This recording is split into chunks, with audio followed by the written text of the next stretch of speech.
Hello everybody, welcome back to another video. Today we're going to be looking at the top 10 best free agency signings in the NFL this offseason. Let's waste no time and get right into this. Alright, this is in no particular order, but the first player I have is Kyle Fuller. Now, he played for the Chicago Bears and has been signed by the Denver Broncos. I believe this is a 1-year, $9 million contract.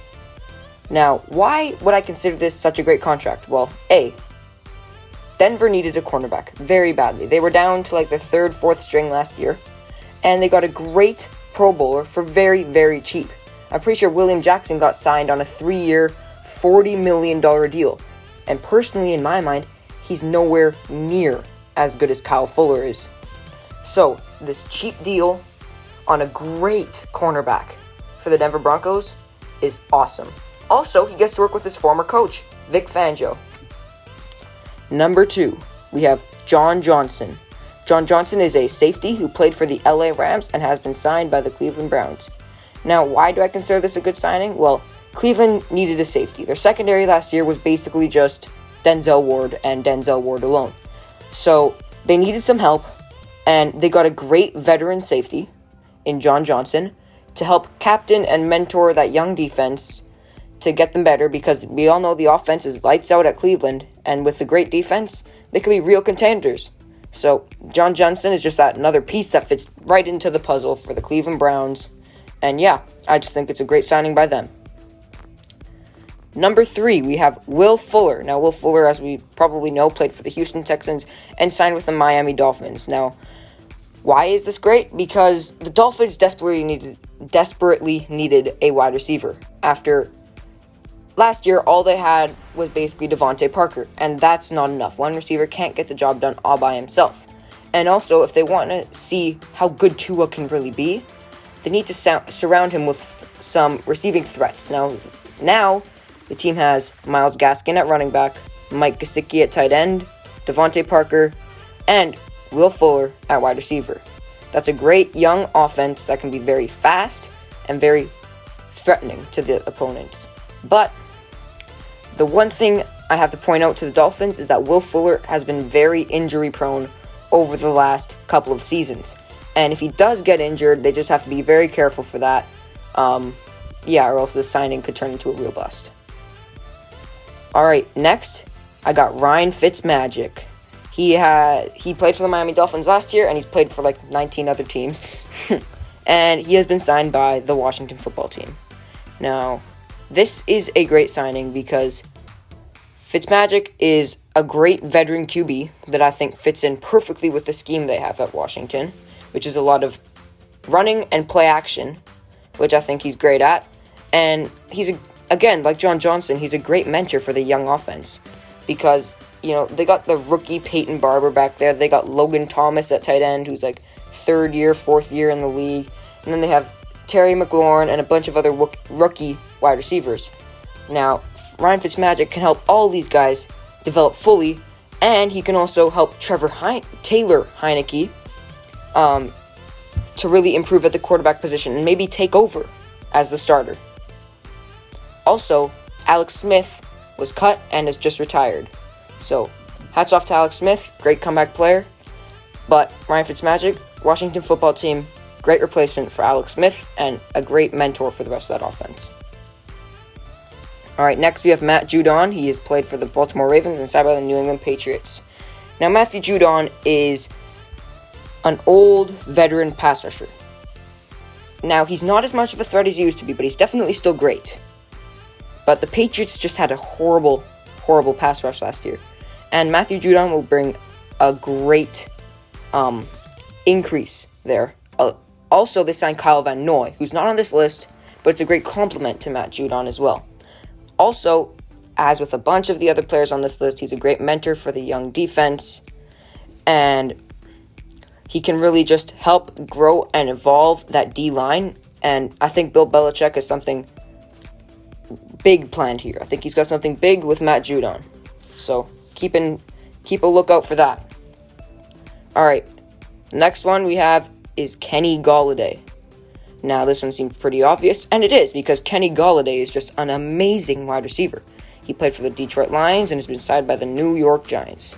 Now, why is this so good is because New York needed another great wide receiver to really see if Daniel Jones is good enough, right? They have Sterling Shepard, and they have Evan Ingram, and they have Slayton. I don't know his first name, but they're all great, but they're not that next level offensive weapon kind of wide receiver.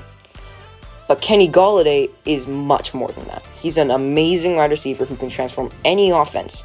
You need a top corner, like a Jalen Ramsey top corner, to lock him down, and that's very rare in the NFC East.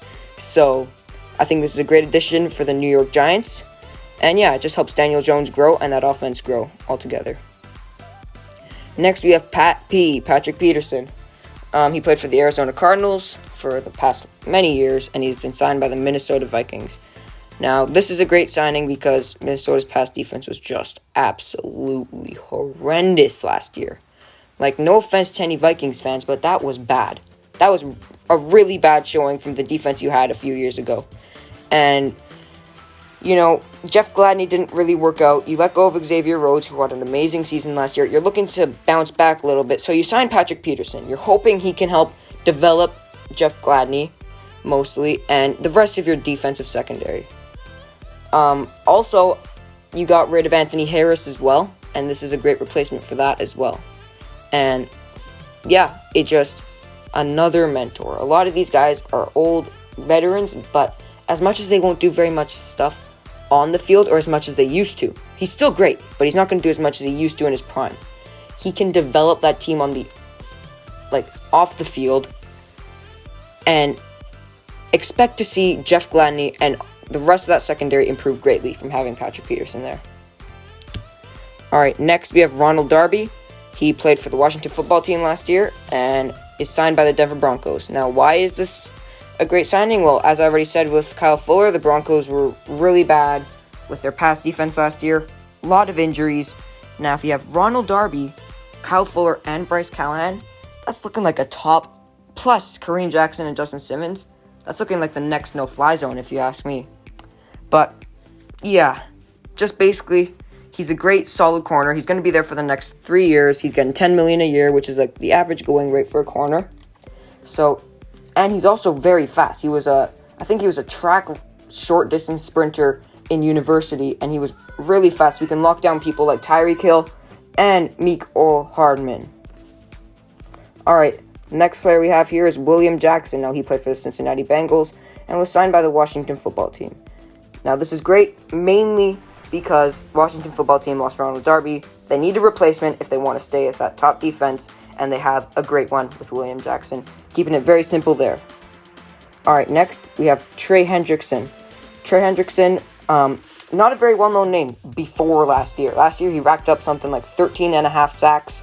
He played for the New Orleans Saints and has been signed by the Cincinnati Bengals. Now, I think this is a great signing because Cincinnati Bengals have no pass rushers remaining.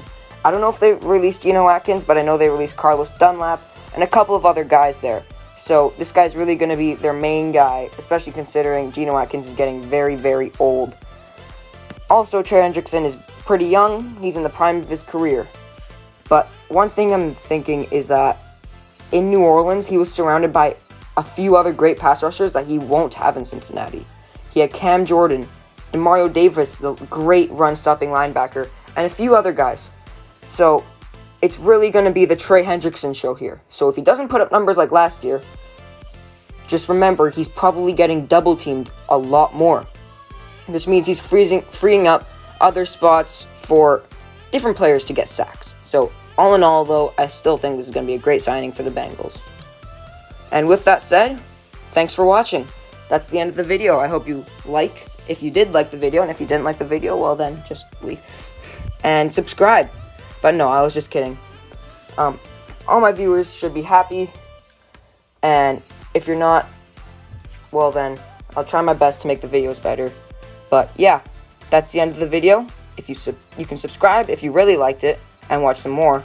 But those are my top 10 favorite signings of this year's free agency. Thanks for watching.